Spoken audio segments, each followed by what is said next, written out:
l'immense relève ce fameux soir où les gens s'amusent et se déguisent, les âmes finissent morcelées, scellées lorsque l'enfance se brise. Horreur, mystère, un banc glacial, je vais trembler jusqu'en Antarctique. Légende urbaine, creepypasta, c'est l'heure du récit fantastique.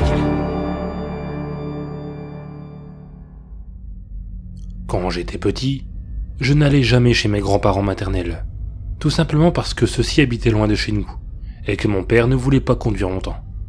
Je soupçonne également des problèmes familiaux dont ils ne m'ont pas parlé. Les seuls brefs souvenirs que j'ai, c'est ma grand-mère assise sur un fauteuil près de la porte d'entrée, en train de caresser un petit chien qui, je crois, mais je ne suis pas sûr, s'appelait Jamie. Sur cette scène que j'avais en tête, ma grand-mère avait un air très triste, très fatigué. Je ne sais pas pourquoi j'avais cette scène en tête, surtout qu'il n'y avait rien de bien intéressant. J'ai aussi le souvenir qu'une fois, j'étais à table, seul avec elle. Je ne sais plus du tout pourquoi. J'étais là-bas seul, sans doute qu'elle devait me garder. Je me souviens qu'elle m'avait donné une assiette vide et qu'elle me disait de manger. J'avais beau lui dire qu'il n'y avait rien dans mon assiette, mais elle me criait dessus. Du coup, j'avais dû faire semblant de manger. Elle restait assise devant moi, à me fixer sans cligner des yeux, avec un grand sourire. Puis d'un coup, elle s'est mise à frapper violemment la table avec sa tête. Je vous l'accorde, c'était très spécial. C'est les seuls souvenirs que j'ai vraiment d'elle. Des souvenirs nets, je veux dire, parce que j'ai des petits flashs par moments où je revois ma grand-mère en train de regarder la télé, ou encore parler à son petit Jamie. Rien de bien intéressant. En ce qui concerne mon grand-père, lui aussi je n'ai presque aucun souvenir. Le seul qui me vient quand je pense à lui, c'est quand il était dans la salle de bain. Il regardait le miroir et me disait que je devais le regarder se raser pour apprendre, car ce n'était pas mon imberbe de père qui allait m'apprendre à me raser comme un homme. Je ne savais pas ce que ça voulait dire imberbe. Moi, j'étais assis sur le rebord de la baignoire, et je le regardais se raser avec un rasoir lame, pas les rasoirs jetables du genre Bic. Il mettait la mousse à l'aide d'un blaireau, puis il s'est mis à le sucer. Oui, il suçait son blaireau plein de mousse. Je me souviens m'être demandé pourquoi il faisait ça. Même en étant gamin, je savais que ce qu'il faisait était très étrange. Mais ça, ce n'est pas le pire, parce que je crois, mais je ne suis pas sûr, je me souviens pas très bien, qu'il s'est rasé la langue. Enfin, quand je dis raser, c'est pour ne pas dire tailler. Mais comme je l'ai dit, je ne suis pas sûr. Je crois me souvenir du lavabo plein de sang, et ma mère qui me tirait par le bras pour me faire sortir de la salle de bain en pleurant. Et je crois aussi que mon grand-père m'avait regardé et avait passé sa langue pour me faire une grimace, et elle était comme une langue de serpent, coupée en deux. Mais je n'en mettrai pas ma main au feu. Mon esprit a peut-être transformé énormément de choses, et j'étais enfant. J'ai peut-être cru voir ça alors qu'en réalité, il n'avait vraiment rien fait. En tout cas, on n'en a jamais parlé avec mes parents. D'ailleurs, on ne parlait jamais d'eux. Mes parents évitaient à tout prix le sujet, et les rares fois où j'ai demandé de leurs nouvelles, ma mère est partie dans sa chambre en pleurant. Mon père, dans ces cas-là, me disait qu'elle était simplement triste pour une raison ou pour une autre. J'aurais aimé en savoir plus, et peut-être que j'aurais dû insister auprès d'elle, car maintenant, je ne peux plus lui poser la moindre question, ni à mon père d'ailleurs. Ils sont morts dans un accident de voiture. Je n'ai pas eu de nouvelles de mes grands-parents jusqu'il y a 2 mois. J'étais chez moi, et j'ai reçu un coup de téléphone. Un numéro privé. Je ne décroche jamais au numéro privé. Je me disais que si c'était important, il laisserait un message sur le répondeur. Mais à chaque fois, ça rappelait, sans laisser le moindre message. Du coup, j'ai quand même décroché. À peine j'avais décroché le téléphone, que j'ai entendu une voix de vieille femme qui m'a dit « Ton grand-père est malade. Viens, il a besoin de toi. » Puis ça a raccroché. J'ai été très surpris pour plusieurs choses. Déjà, elle ne m'avait pas dit qui c'était, ni rien. Je l'ai bien sûr immédiatement reconnu, mais ça m'avait dérangé. Ensuite, la rapidité du message. Je n'avais même pas eu le temps de dire un mot qu'elle avait raccroché. Et pour finir, comment ma grand-mère avait eu mon numéro. C'était un nouveau téléphone, avec un nouveau numéro, et je ne lui avais pas donné d'ailleurs. J'ignorais également son numéro. Et pourquoi m'appeler en privé? Bref, j'avais plein de questions en tête, mais aussi je me demandais qu'est-ce qu'avait mon grand-père? Pourquoi m'appeler moi et pas un médecin? Bref, je me posais plein de questions et des souvenirs me sont subitement revenus. Dont un, particulièrement marquant. J'étais en train de regarder la télévision, je ne me souviens pas trop du programme, mais je crois qu'il y avait un pirate et un squelette, et c'était assez bizarre, mais bon, ce n'était pas aussi bizarre que ce que je voyais dans le reflet de la télé. Je voyais ma grand-mère juste debout derrière moi, et mimait le geste de se suicider avec une balle dans la tête. Je ne sais pas pourquoi elle avait fait ça. Plus je me plongeais dans mes souvenirs, moins j'avais envie d'y aller. Je cherchais une excuse à dire, quelque chose. Mais d'un côté, je me disais que peut-être j'avais imaginé tout ça. Peut-être que mon grand-père était réellement très malade et qu'ils avaient besoin d'aide. J'avais très mal à la tête et il fallait que je trouve une solution. Si j'avais eu des frères et sœurs, je les aurais envoyés. Mais j'étais fils unique. Alors que je me servais un verre de whisky, j'ai reçu un autre appel. Encore un numéro privé. Je n'osais même pas décrocher. J'ai laissé sonner, mais ça a recommencé à sonner encore et encore. J'ai donc fini par décrocher.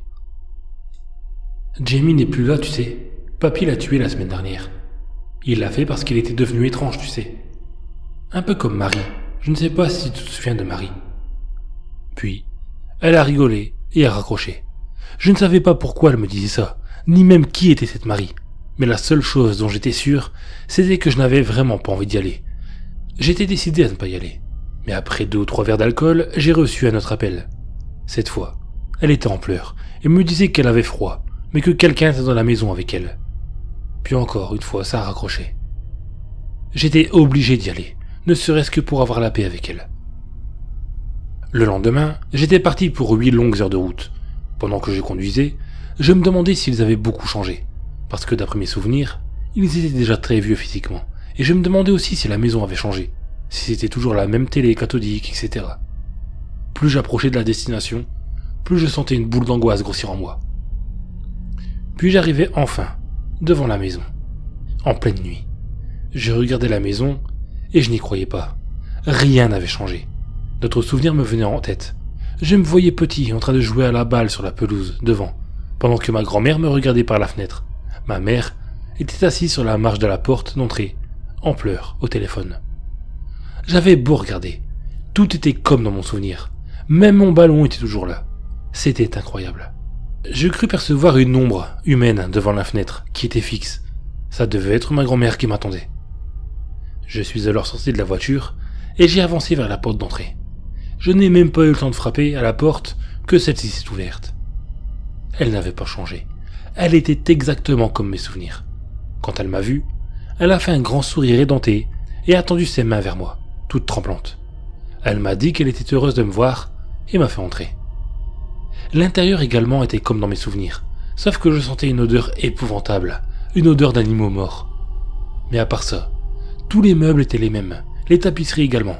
J'étais même sûr que la vieille robe grisâtre et sale que ma grand-mère portait était la même. Elle m'a proposé un thé que j'ai refusé, et elle m'a dit que grand-père était dans la chambre et qu'il dormait pour le moment, et que je pourrais le voir le lendemain. Qu'en attendant, je pouvais dormir dans mon ancienne chambre où je dormais quand j'étais enfant. Je voulais refuser également, mais la route m'avait épuisé. J'ai donc grimpé les escaliers dans le noir, ma grand-mère me regardant avec son grand sourire qui me mettait mal à l'aise, jusqu'à ce que j'atteigne l'étage. La porte de la chambre était en face de moi, mais j'avais peur de l'ouvrir. Mon cœur battait très fort. J'ai regardé en bas des escaliers, et ma grand-mère n'était plus là. J'hésitais vraiment à entrer dans la pièce, ou à quitter la maison. Alors que j'étais en pleine réflexion, mon téléphone s'est mis à sonner, ce qui m'a fait sursauter. Mon cœur battait encore plus vite, j'ai pris mon téléphone, et mon cœur s'est comme arrêté quand il l'a vu sur l'écran. Numéro privé. J'ai décroché en tremblant, en sachant qui serait en ligne. Ne reste pas planté là, va te coucher mon grand. Puis ça a raccroché. J'ai regardé une nouvelle fois derrière moi, et ma grand-mère était là, un téléphone portable à la main, et me faisait des grands signes avec ses bras comme pour me dire au revoir. Son visage, seulement éclairé par la lumière du téléphone, était vraiment sinistre. Elle n'avait rien d'une grand-mère accueillante. Mais je me disais que j'étais fatigué, et que le lendemain, à la lumière du jour, j'aurais un autre avis. J'ai ouvert la porte et je suis entré. La pièce était exactement la même que je me rappelais. Il y avait les petits avions accrochés au plafond, les coffres à jouets, le petit lit, le portrait de ma mère accroché au-dessus de celui-ci. J'ai appuyé sur l'interrupteur de la lumière, mais ça ne fonctionnait pas. La pièce était éclairée uniquement avec la lumière jaunâtre du lampadaire de la rue, ce qui donnait à cette chambre une ambiance sinistre. J'ai avancé vers le petit lit et j'ai décroché le portrait de ma mère du mur, puis je me suis assis sur le lit pour le regarder. Je me demandais pourquoi j'étais venu, et qu'est-ce qu'il s'était passé ici pour que ma mère coupe les ponts avec eux. Alors que j'étais dans mes pensées, j'ai comme entendu un grattement derrière la porte de la chambre. J'ai écouté, et j'ai entendu des pas qui s'éloignaient. C'était sans doute ma grand-mère qui écoutait si tout allait bien. Son accueil m'avait fait un peu peur, en même temps c'était la nuit, et j'étais très fatigué. Ça a peut-être joué. J'ai posé le cadre avec la photo de ma mère, et je me suis allongé sur le petit lit, sans même prendre la peine d'enlever mon blouson. Le lendemain, ou plutôt quelques heures après, je me suis réveillé, et je suis descendu voir si mes grands-parents étaient réveillés également. La maison, avec la lumière du jour, était quand même assez sinistre. Il faisait très sombre. Ma grand-mère avait installé des épais rideaux noirs aux fenêtres. Je me suis dirigé vers la cuisine, d'où sortait une odeur agréable de café. Quand je suis arrivé dans la pièce, ma grand-mère était de dos, en train de préparer quelque chose sur le plan de travail. Sans même se retourner, elle m'a fait montrer un coin de la table à manger, où était installé un bol rempli de café, ainsi qu'une assiette de pain beurré. Tout en m'approchant de la table sans dire un mot, je me disais que j'avais mal jugé ma grand-mère hier soir. Alors que j'approchais le bol de café de ma bouche, j'ai vu dans la boisson noire ce qui ressemblait à des cheveux. Avec une grimace de dégoût, j'ai pris ma petite cuillère et je l'ai pêché. Sauf qu'il n'y en avait pas qu'un. Il y en avait énormément. Voyant ces grosses touffes de cheveux trempés de café que j'avais mis sur le côté de mon bol, je n'avais vraiment pas envie de continuer à prendre mon petit déjeuner. Je m'apprêtais à quitter la table quand ma grand-mère s'est approchée de moi, et j'ai vu avec horreur qu'il lui manquait d'énormes touffes de cheveux sur son crâne. Elle m'a demandé si je n'avais pas faim, ce à quoi j'ai répondu non, et que j'étais là pour voir grand-père, et que j'allais sans doute partir d'ici le lendemain matin. Elle s'est alors mise à pleurer et à tirer ses cheveux qu'elle s'empressait de mettre dans sa bouche et manger. J'ai d'abord été choqué, puis je me suis ressaisi, et je me suis levé pour l'empêcher de continuer. Elle avait tellement arraché ses cheveux qu'elle en saignait. Je lui ai dit de se calmer, et de s'asseoir, ce qu'elle a fait. Puis après une dizaine de minutes, où j'essayais de lui remonter le moral, elle se levait et m'a dit qu'elle avait une surprise pour moi. J'ai souri, je me demandais quelle serait ma surprise. Une petite voiture, une vieille console, une BD, bref, sans doute un truc qu'elle jugeait pour enfant. Je me suis levé pour la suivre, et elle m'a conduit dans le garage. Dès que je suis entré dans cette petite pièce, elle s'est mise à courir, enfin, à marcher vite, et elle a appris quelque chose sur l'établi de mon grand-père. Elle l'a caché derrière son dos, et m'a dit de fermer les yeux. Ce que j'ai fait, bien que je n'avais pas une confiance absolue, mais je voulais éviter qu'elle se refasse du mal. Quant à son signal, j'ai rouvert les yeux. J'ai failli pousser un hurlement. Elle avait mis devant mon visage le petit Jamie, leur chien mort. Sauf que là, il était comme empaillé, mais en très mauvais état. Ses yeux étaient crevés, du sang avait séché partout sur son museau écrasé, et son corps avait des formes très étranges. J'ai reculé en arrière en demandant pourquoi elles avaient fait ça, et elle m'a dit en souriant que c'était pour ma surprise, que grand-père avait tué Jamie exprès pour s'entraîner, et pour lui apprendre à le faire également. Je n'en revenais pas. Grand-père avait tué le chien spécialement pour ça. Non, elle avait du mal à s'exprimer. Je lui ai répondu de laisser Jamie dans le garage et que je le prendrais quand je partirais. Mais elle m'a dit que ce n'était pas à moi. Elle était probablement dans un état second, donc je lui ai demandé de me conduire à grand-père. Ce qu'on a fait. On s'est mis en route vers la chambre où il se reposait. Plus on s'approchait de sa chambre, plus ma grand-mère devenait bizarre. Elle parlait seule, chuchotait, en disant des choses comme « Je n'ai pas fait exprès, il faut le réparer ». Me demandant ce que j'allais trouver dans la pièce, j'ai ouvert, et je suis entré. L'odeur était épouvantable dans cette salle, ça sentait la merde et la pisse, et une autre odeur comme celle d'un cadavre d'animal. J'ai regardé le lit, et j'ai failli m'évanouir. Mon grand-père était assis sur le lit, mais il était dans un état à vomir. Son visage était rempli de sang, ses yeux pendaient le long de son visage, sa mâchoire était décrochée, et sa langue pendait d'une manière épouvantable. Son corps était nu, et son torse était ouvert et rempli à moitié de paille. Il y avait du sang partout. J'ai voulu partir, mais ma grand-mère me barrait la route. Elle m'a dit qu'elle avait fait comme il lui avait fait montrer, mais qu'elle n'avait pas réussi, que c'était pour ça qu'elle m'avait appelé. Elle voulait que je l'aide à le faire redevenir humain, comme il avait fait avec ma mère. Et je n'arrivais pas à comprendre ce qu'elle me disait. Elle m'a pris par le bras et m'a ramené dans une autre pièce. Et cette fois j'ai hurlé. Dans cette pièce, qui était un salon, il y avait le corps de ma mère assis sur le canapé.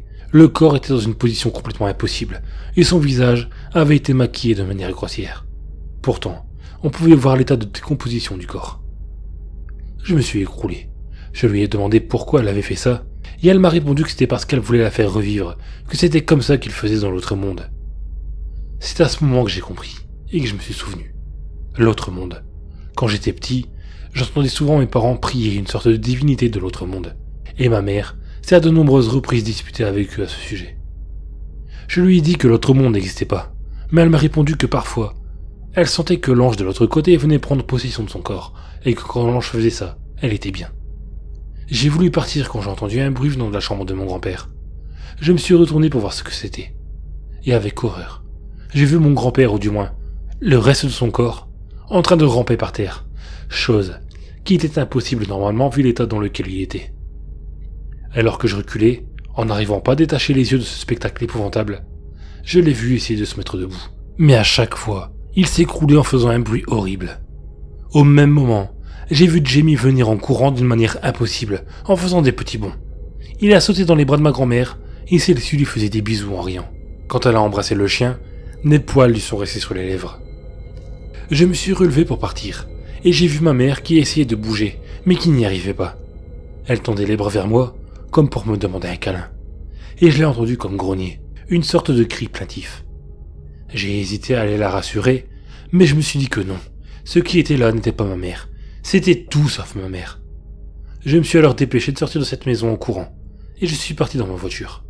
Sur la route, je me demandais comment elles avaient fait pour réaliser ces horreurs. Est-ce que ces corps souffraient? Je ne sais pas si je dois y retourner pour mettre fin à leur seconde vie, ou si je dois faire comme si rien n'existait. Mon téléphone a sonné plusieurs fois en numéro masqué, mais je l'ai éteint. Cette fois, je ne veux plus l'entendre. Cette folle avait été déterrer ma mère, ce que j'avais vérifié en me rendant sur sa tombe, qui a été détruite, et le corps disparu.